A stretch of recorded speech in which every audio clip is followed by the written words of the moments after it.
தமிழ் மக்களுக்கு அன்பான வணக்கம். இப்போ நம்ம அடுத்தது சிறியானங்கை பெரியானங்கை என்கின்ற நிலவேம்பை பற்றி பார்ப்போம். சுகரு, ப்ரெஷரு, அரிப்பு எல்லாத்துக்குமே இது. முதல்ல சுகருக்கு உள்ளதை பார்ப்போம். சில இடங்களில் இந்த மூலிகை அரிதாக காணப்படும். சில இடங்களில் பார்த்தாக்கா மண்டி போய் கிடக்கும். இதை என்ன பண்ணுறீங்கன்னா, காலையில் செடியோடு அப்படியே கட் பண்ணி எடுத்துகிட்டு வந்து வேரெல்லாம் பிடுங்க வேணாம், அறுத்து எடுத்துகிட்டு உருகி அலசிட்டு காலையில் வெறும் வயிற்றில் கொதிக்க வச்சு இதை கொதிக்க வச்சு குடிச்சிக்கிட்டு வந்தாக்கா சுகரு படிப்படியாக உங்களுக்கு குறையும். அதே போல் 40 வயசுக்கு மேலே நிற்கும் போதே ஒரு கிருகிருன்னு தலை அப்படியே சுத்தம். அந்த மாதிரி இதுக்கும் இதை காலையில் நீங்கள் சாப்பிட்டுட்டு வந்தீங்கன்னா அதுவும் 100% அந்த மயக்கம் இதெல்லாம் கொஞ்சம் நின்றுடும். அரிப்பு, சொறி, சிரங்கு, படை இதுக்கு இதை ஒரு வேறு இதில் வச்சு ஒரு இதில் அரைச்சிடுங்க. ஓவர் கசக்கும். அதனால் எட்டிக்காயை தாண்டி கசக்கும். அதனால் இதை வாயில் போட்டுட்டுலாம் தண்ணி குடித்தாலும் சரி கசக்கும், ஜீனி போட்டாலும் கசக்கும். அதனால் இதை அரைச்சி நீங்கள் யூஸ் பண்ணாத இதில் ஒரு தரையில் கூட அரைச்சி மேலே பூசி 1 மணி நேரம் ஊற வச்சு மேலே சீக்காய் போட்டு தான் குளிக்கணும். இதை தேய்க்கும் போதே சொறி, சிரங்கு, படை இருந்ததுன்னா அதெல்லாம் போட்டு நல்லா இது பண்ணுங்கள். இல்லை அப்படி உங்களுக்கு தினந்தோறும் இதை நான் அரைக்க முடியலன்னா இதை அரைச்சி எண்ணெய் காய்ச்சி வச்சுருங்க. எண்ணெய் காய்ச்சி வச்சுட்டு அந்த எண்ணெயை மேலே பூசிட்டு வந்தால் தேமல், அரிப்பு, சொறி, சிரங்கு இது 100% குணமாயிடும். சில பேருக்கு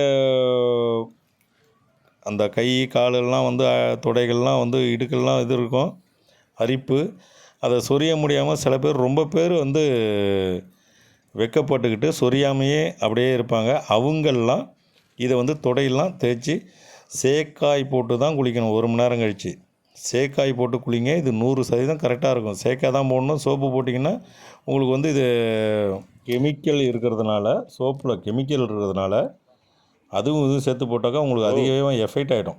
அதாவது கண்ணாமண்ணான்னு ஆகிடும். அதனால் சோப்பு போடக்கூடாது, சேக்காய் தான் போடணும்.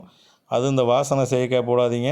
தனியாக அந்த காலத்திலலாம் புளிமாறு சேக்காய் போடுவோம். அதே சேக்காயை நீங்களும் இதிலே யூஸ் பண்ணிக்கலாம்.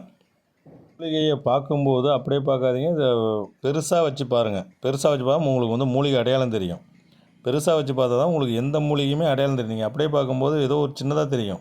அதே அதை பெருசாக வச்சு பார்த்தீங்கன்னா உங்களுக்கு தெரியும். அந்த பூ பார்த்திங்கன்னா மூக்குத்தி மாதிரி நாகம் மாதிரியே இருக்கும். அந்த பூவினுடைய ரோமம் நாகம் மாதிரியே இருக்கும். இப்படி பார்த்தாக்கா மூக்குத்தி மாதிரி இருக்கும். சொறி, சிரங்கு போடும்போது காலையிலே இதை நீங்களும் ஒரு மில்லி, அதாவது ஒரு 100 மில்லி காய்ச்சி குடித்தா போதும். காய்ச்சி இதை குடித்தா போதும்.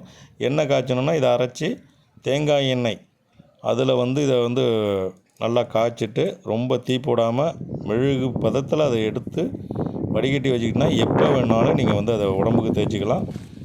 அதேமாரி பேனு உள்ளவங்க தலைக்கும் தேய்ச்சிக்கலாம். தலைக்கு தேய்ச்சிட்டு குளிச்சிடணும். தலை தேய்ச்சிக்கிட்டே வச்சுருக்கக்கூடாது. தலை உடனே குளிச்சிடணும். தண்ணியில் உடனே சேக்காய் போட்டு குளிச்சிடணும். ஒரு 1 மணி நேரம் கழிச்சு தலைக்கு தடவிட்டு நீங்கள் எங்கே வேணாலும் போகக்கூடாது. 1 மணி நேரம் மட்டும் தான் அதுக்கு டைமு. அதுமாரி அதிக கசப்பு இருக்கிறதுனால பேனு எல்லாம் அந்த ஈரெல்லாம் செத்துரும். உண்மைக்கே சுகருக்கு இது அருமையான மருந்து. சப்ஸ்கிரைப் பண்ணுங்கள், லைக் பண்ணுங்கள், ஷேர் பண்ணுங்கள்.